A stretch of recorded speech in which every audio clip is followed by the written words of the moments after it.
Welcome everyone to our continuation of our Flipaclip tutorial series. In today's video we will tackle a very important topic in animation, which are the 12 principles of animation. They were originally established by Disney animators and they are used to make animations better as in more believable, expressive, and generally more appealing. They are not very strict, you do not have to follow them blindly. They are merely suggestions to make your animations better, and they also come to life better.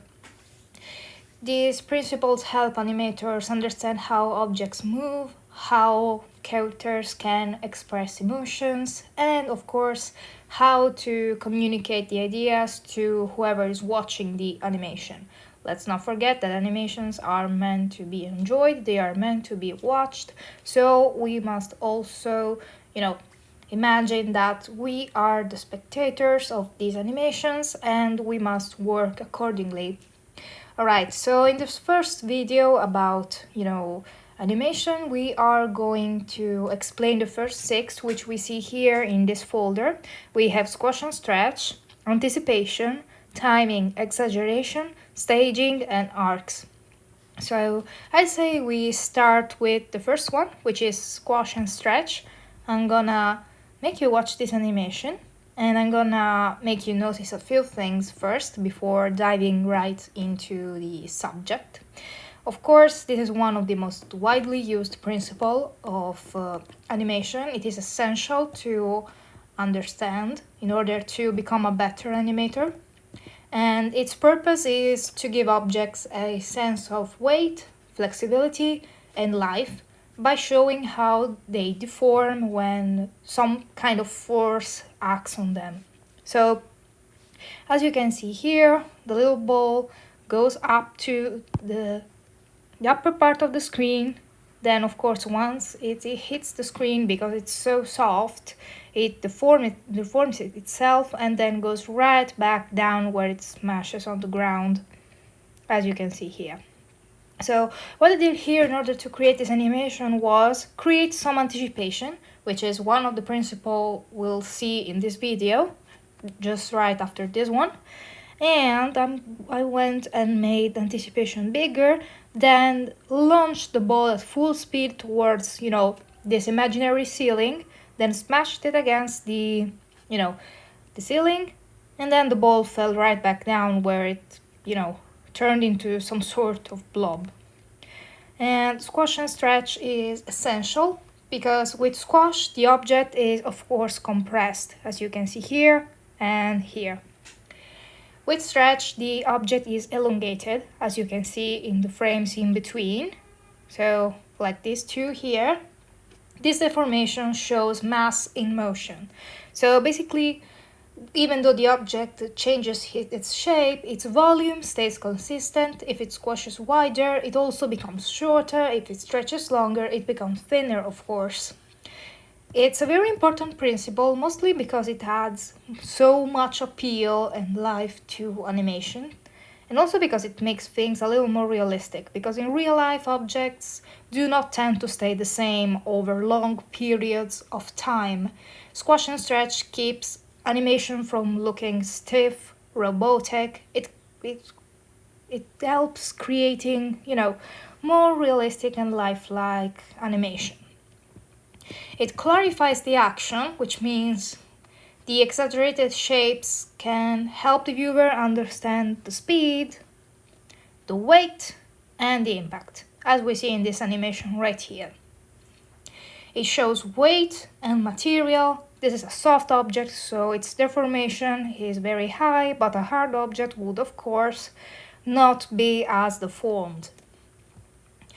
The bouncing ball that I drew here is a very classic and iconic example, which is also the one we did in the last video. If you remember, in the last video we animated a bouncing ball, which uses a very similar concept. This also uses squash and stretch and also a little anticipation, as you can see here. These two animations that I created are basically the same, and the ball falls to the ground. So stretches downward to show speed, then it hits the ground completely.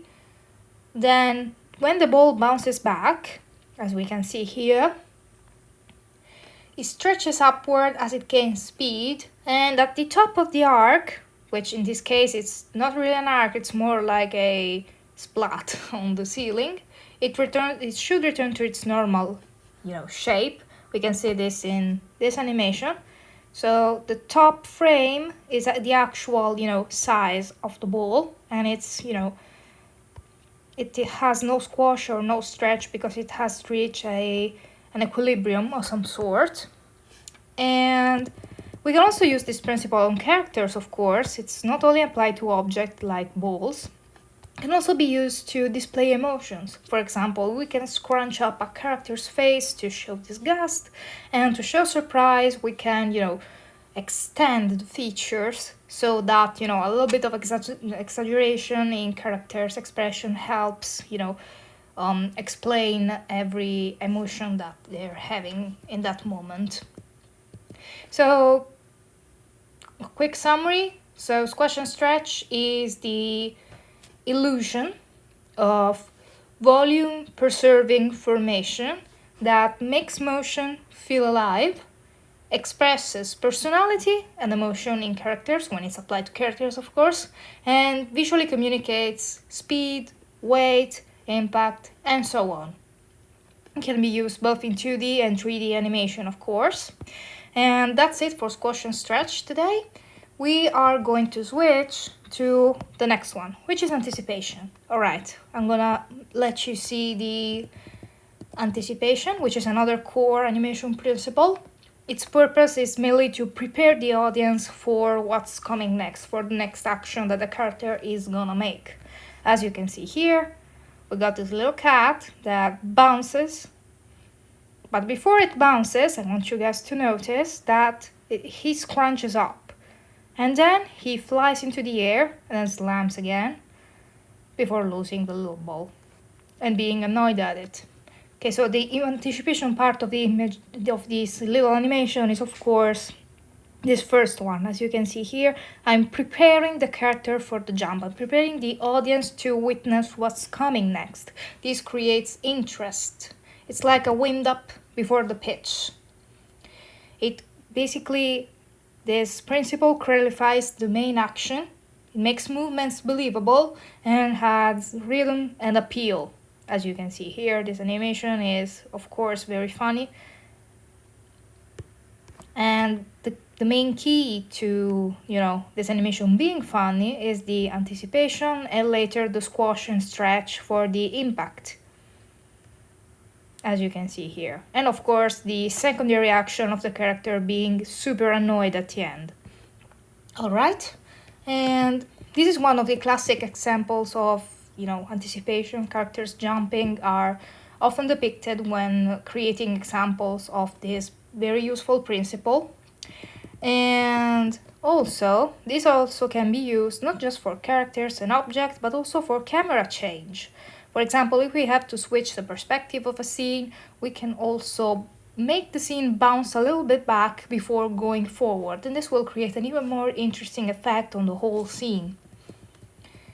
Okay, of course, big actions require bigger anticipation, and small fast action do not require as much anticipation. They do require it, but it has to be more, subtle.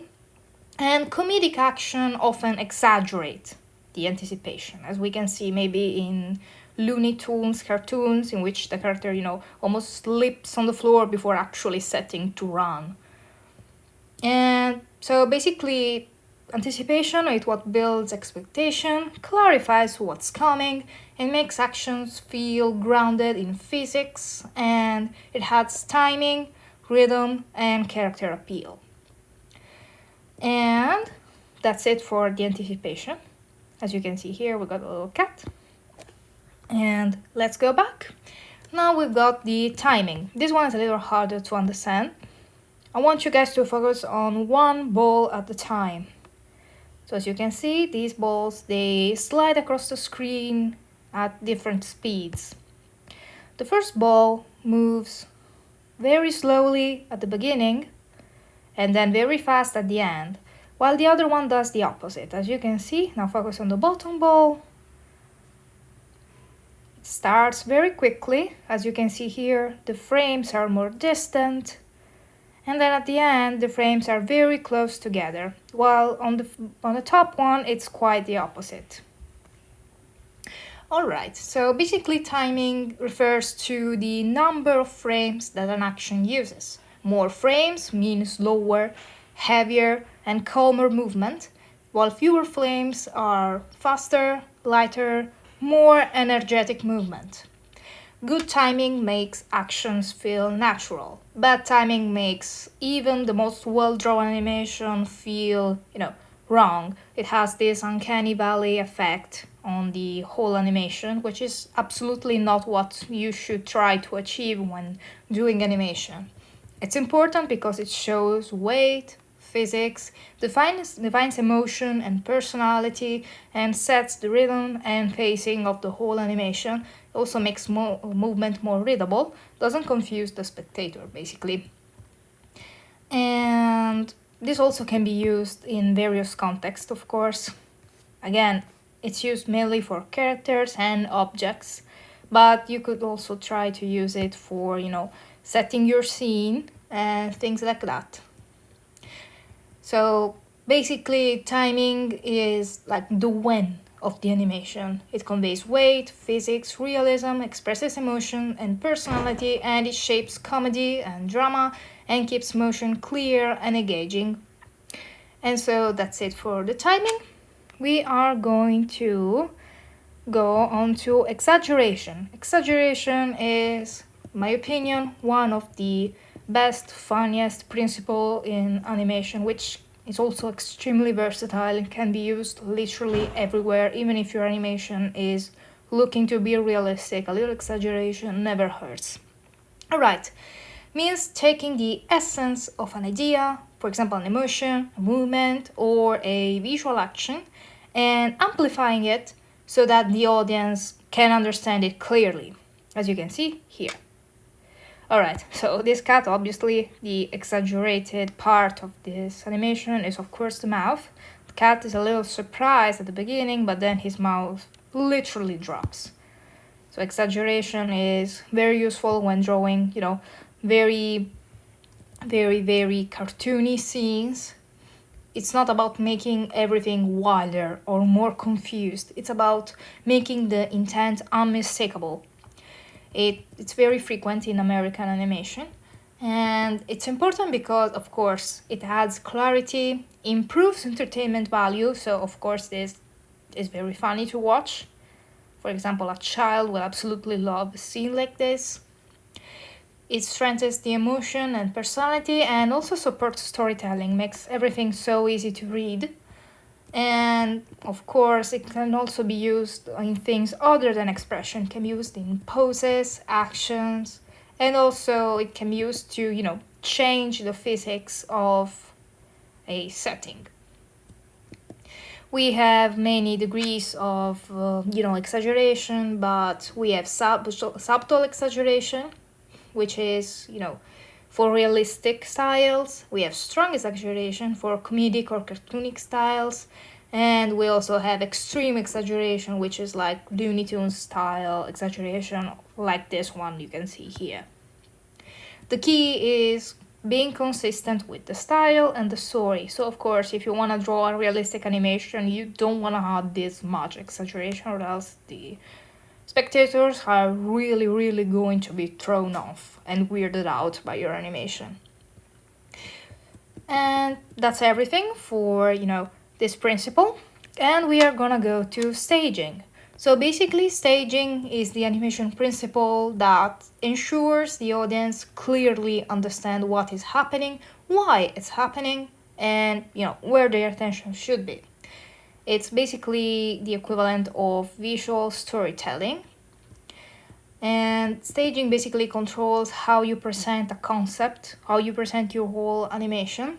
It's about, poses, camera, angles, lighting, timing, and composition most of all, so that the main point of a scene is unmistakable. A well-staged scene communicates even if its characters are very simple or just silhouettes.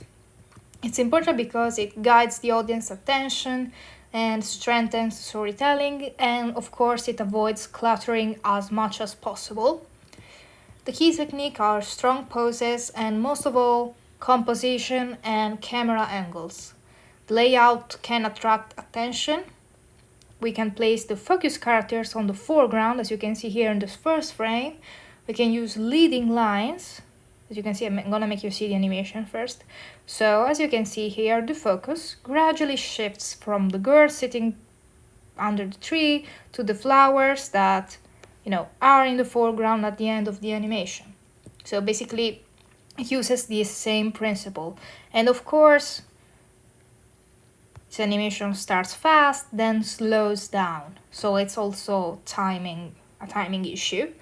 And of course, if we added color and lighting, we could also, use this principle to our advantage, maybe, illuminating the girl first and then the flowers, and so on, creating some sort of spotlight like we were in a theater, and so on.